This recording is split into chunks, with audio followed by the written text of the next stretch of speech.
Sinupalpal ng dating 3-division world champion na si John Real Cuadro-Alas Casimero ang mga kritiko at bashers na kumikwestiyon sa kanyang kinikita sa nakarang laban niya kontra yan kay Tom Mizokoshi. Sa kabila ng mga bali-balita na malit lamang inuwi nitong premyo, pero nag-flex ang boksingero ng kanyang marangyang pamumuhay sa Japan.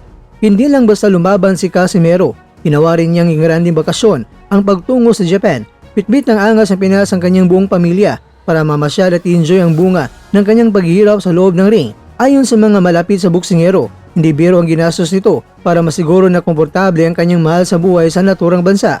Ngunit, ang pinakamatinding pampatahimik ni Casimero sa mga nagsasabing break-even lang siya sa laban ang pagbili niya ng isang brand new na Rolex luxury watch. Ang nasabing relo ay tinataya na nagkakalagang 1.5 million pesos. Sa isang post, ipinasilip ng boksingero ang kanyang kinang ng kanyang bagong kagamitan na nagsilbing resibo. Hindi siya nawalan, kundi lalong yumaman sa kanyang naging laban.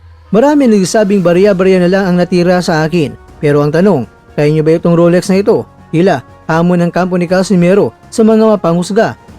Itong si Casimero ay nananatili na isang personalidad na may kakayahan umatak na atensyon at pera. Sa ngayon, hinihintay ang susunod na malaking anunsyo para sa kanyang boxing career. Samantala mga kakwento, purma nang lumapag sa America ang reigning International Boxing Federation minimum weight world champion na si Pedro Taduran upang simulan ang kanyang training camp para sa inabangang unification bout laban niya sa knockout artist ng Puerto Rico na si Oscar Colazo.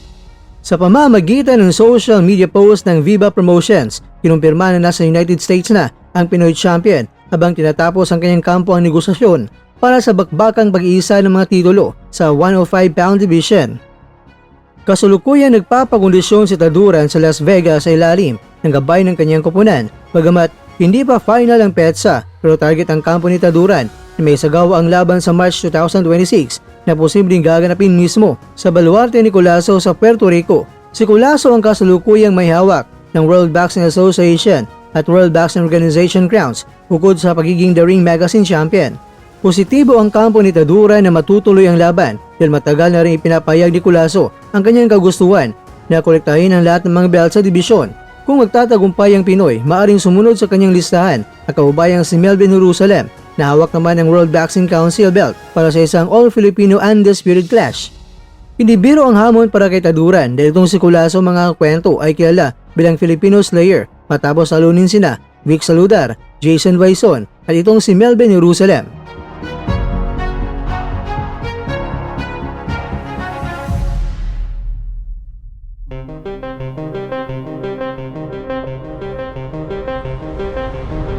Mga kakwento, nakita ng butas ang undefeated na si Colazo sa uling laban nito kontra kay Vaison. Bagamat nanalo sa 7th round, pero ilang beses itong tinamaan at nasaktan ng Pinoy bago itinigil ang laban.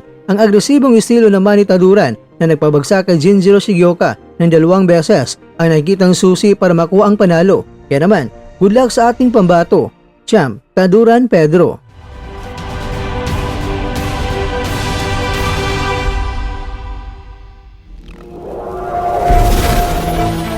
At dyan, nagtatapos ang ating kwento.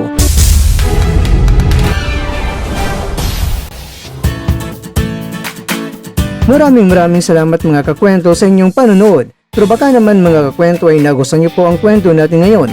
Baka pwede niyo po akong mabigyan dyan ng like, subscribe at pa-click na rin sa bell button.